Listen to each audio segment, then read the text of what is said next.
Hello everybody, back here again for our vlog a day, and today is Friday the 20, I don't know, it's like 20 something, 25th I think, something like that.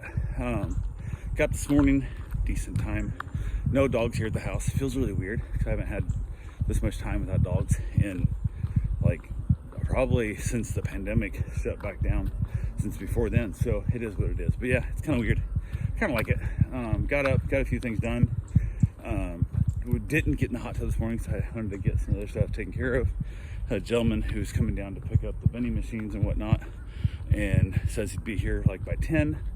I was like, I don't really trust, I don't think he'll be here by 10, but we'll see what happens. People just don't seem to understand the concept of, if I say I'm going to do something, I can do it. But nobody seems to understand that ability anymore in this world. So I went ahead, said to hell with it. Wanted to get up and go pack some more records today. And it's like, also want to run by Harbor Freight and pick up a new winch for the trailer, because if I'm going to help them load these things, it's way better to have the winch there. I figure worst case scenario, I'll take the winch back home, leave it in the box. If he wants it, $90 or $85 plus tax, he can give me that money. He can have it. I'll hang the receipt with a cash purchase, so for warranty, whatever, take taxes, what he wants to do. If not, he can push the damn machines up himself, and I'll help him get them out of the garage, not load it where they're going. So sounds like he's having trouble finding a truck to rent or whatever, some with a tow hitch and all that kind of crap. So he had to rent a trailer, or he had my trailer, he's going to rent a truck to pull my trailer because his car doesn't have a receiver hitch. So it was one of those things where this guy doesn't know what the hell he's doing, did not plan for this, didn't find a friend with a truck he could borrow, nothing. And so I reached out. I'm up packing up records and stuff, and so I'm way up in Ormond, so I'm already, an hour and a half driving, right, there and back. And I said, hey, if you can't find any, thing to rent, whatever, I'm willing to help you haul these machines to where you need to go, because he had to go to a couple locations. I'm willing to haul the machines, but in lieu of payment, I'll just keep my trailer. So, and my trailer's not that great. I think I bought it for $450, but it is what it is. But the big thing is, I already have it registered, it's already in my name. I have all that crap, and it works. It works well. So it's been to Iowa and stuff with me. It's been all over. So I trust the trailer. This ain't pretty, but I thought, what the hell? And I was like, that'll work. So I went ahead, and he respects, like, well, no, I really want the trailer, I'm gonna put a receiver hitch in my car and whatever. Which, if you know you're getting into this business at some point, go put the fucking receiver hitch in your car before you buy a damn machine or a trailer or any of that crap. But hey, it is what it is. So this guy's not the brightest in the bunch by any means, and it is what it is. So he finally sent your stuff. I said, well, let me know. And then he asked me, how much would you charge me to move the machines if I own the trailer? And I'm like, well, at this point, it's in those weird things where technically it'd be his equipment, it'd be his trailer, his dolly, his all that stuff, because he bought it all. But I was just like, you know what, $100 a machine, because it isn't, it's still, I'm the one doing the work. This guy doesn't know what the hell he's doing, so I gotta do all his work. I was $100 a machine. There's 7 machines in my house that need to be moved still, so that's $700. And I thought that seemed like a fair price, and I was like, cool.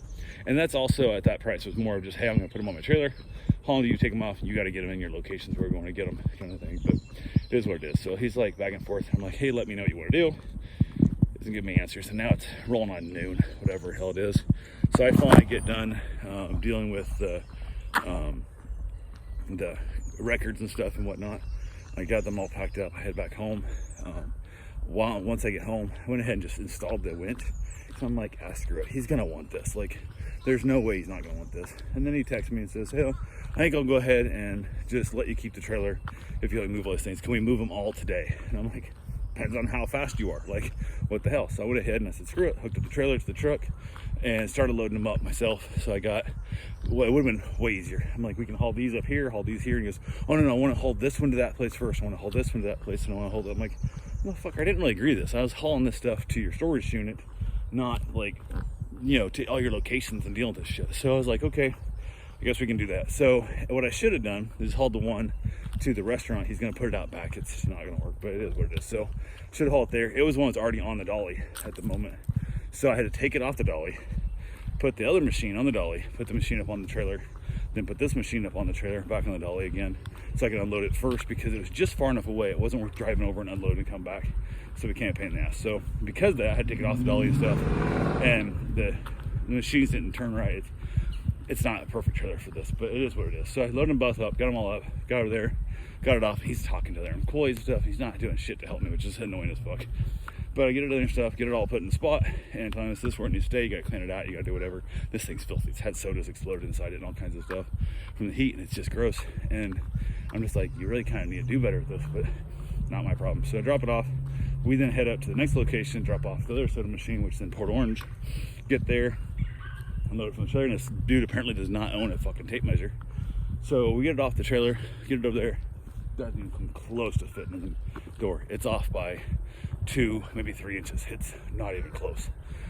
So like, okay, let's go around and look at the back. And of course, nobody in this business. It's like a collectible card shop thing, whatever. It doesn't have any tape measure, nothing, so we can't measure. So we go out, it doesn't fit in the back door. So we bring it right back around the front. We're all the way down this whole complex, back and forth crap. So we get back here, and yeah, it's absolutely awful. It's absolutely awful. So went ahead. Now we're pushing it back around the front. He's like, I don't know what I'm supposed to do with this. I don't know what's gonna happen here, blah, blah, blah. And I'm like, I don't care, man. Like, I can't stay here all damn day. I'm like, get on YouTube, find out how to take the door off, whatever you wanna do. Should be this bolt here and these 2 bolts here. So on and so forth, no tools. Had to go to Walmart to buy tools and stuff. He had like a nut driver set, that's all he had. So I'm like, I'm going back to get more machines. I'm gonna get these out of my damn house, get this stuff done. And this is now like 5 o'clock in the afternoon at this point. And I'm like, holy crap, I cannot believe it's that late of how long this is taking. So went ahead, and from there, I basically head back to the house. I end up loading up a couple more claw machines, and I'm gonna be heading them up to the storage unit. He's supposed to got some buddies gonna help him push the machine in without the dollies. And then as I'm driving there, I had to like 15 minutes out of my way, about 12 minutes out of my way actually, to go by the other shop where I dropped the first machine off. Instead of going straight to storage unit, which I do, because he said he needs a dolly to get it in, so I can't get it in, whatever. So as I'm pulling up there, he goes, oh, we got it in, which is so stupid, because the guys were there in the back of the building playing Pokemon or some card games or some crap. And they eventually, after making him wait for like 40 minutes, whatever, 30 minutes of just sitting there asking for help, then they finally decided to go help him, which they could have done to begin with, would have saved all of time. So stopped by there, so I headed there, so I had to help him put the door back on, because he didn't know how to put the door back on. Had to use the dollies for it. So we're killing time there. Now it's 7 o'clock at this point. Before I go, drop off the other 2 claw machines in the storage unit, get there and unload them. And then he asked me if I'd help him move this giant bar he bought for like $300 at some estate sale, whatever. And it's just an ugly ass fucking bar. It's just, oh my God, it's gross. We live in a shit apartment. So he's paying $300 to buy this bar on an estate sale that won't fit in his house because he doesn't have room for it in his house. So now he's gonna pay an extra, I don't know, $80 a month to store some big ass ugly bar where he could fit 3 or 4 soda machines in that same space. And he's just, I don't know, just not right, but not my problem. So not my issue, not my monkeys, not my circus. So went ahead, said hell with it. Finally got out of there, got that all unloaded. He did give me a couple extra bucks for helping me move the bar because he didn't know what he was doing. And the best part is he owns the dollies now that we're using. So I'm literally pushing a bar a couple sides over, which I think the wife or girlfriend, wherever she is, I told him, hey, this dude did a lot more work than I think he was planning on doing. So you really need to give him some extra cash kind of thing. And she was like, okay, whatever. So got that.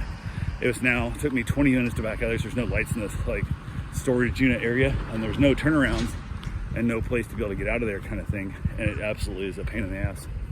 So went ahead and dealing with that whole process of trying to get out of the area. So it was dark. I'm trying to back my little invisible trailer out of the back of there. Hello. Hi. Hi. Love you. Thank you. Mwah. Hi. Hi. So it takes me 23 minutes to back out of this place because there's not a spot big enough to turn around. I hadn't known this. The guy told me like, hey, there's no turnarounds down here because I see a bunch of one-way street things. I'm thinking there's room to go. No, people just park down there, and apparently homeless people live back in there and shit. I was like, oh, so I'm backing out. I finally get out of there, and again, he didn't offer to stay and help. Could have stood in the trailer, could have used his lights. Had people trying to go past me, shining the headlights in my face and stuff. So I finally get out of there. Now I head home. It's after 9 o'clock at night. I get home, which is ridiculous. I've been up. I haven't eaten dinner. I didn't eat breakfast. I didn't eat dinner last night. Last food I had has been well over 24 hours ago. And I just been running all day, moving records, moving machines, and I'm exhausted. Drive back home, and I'm talking to a friend of mine, text off and all that stuff. I finally called and talked to her, found out she has a boyfriend now, I guess, whatever, lives in Oklahoma. Didn't know that. She's like, oh, you didn't know? I'm like, no, never came up, I guess. So we were chatting a little bit of stuff. I guess she's known this guy since she was like 15, and they're now dating or whatever. And they're both like 50, so it's been a while. But went ahead and chatted with her for a little bit on the way home, got my trailer put away, and went for my run, got that taken care of, so I had to get it done still today. And then from there, I hopped in the hot tub for a little bit, ate a couple Reese's peanut butter eggs, and wrapped it up, called it a night.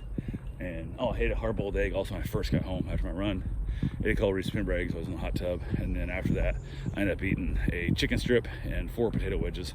That's what I knocked out for my dinner at like 10:30, 11 o'clock at night. So it is what it is. But I got a bunch of machines out of my thing. I still got 1 snack machine, 2 coin pushers, and the shelf, all the bubble gum machines, and then the bulk candy, and the 1 side add-on in the back room that needs to all go away. So hopefully I can get that all in one more load, which it sounds like it'll be Monday before I can get it to him. So anyway, that's all I got for right now. I will talk to you guys tomorrow.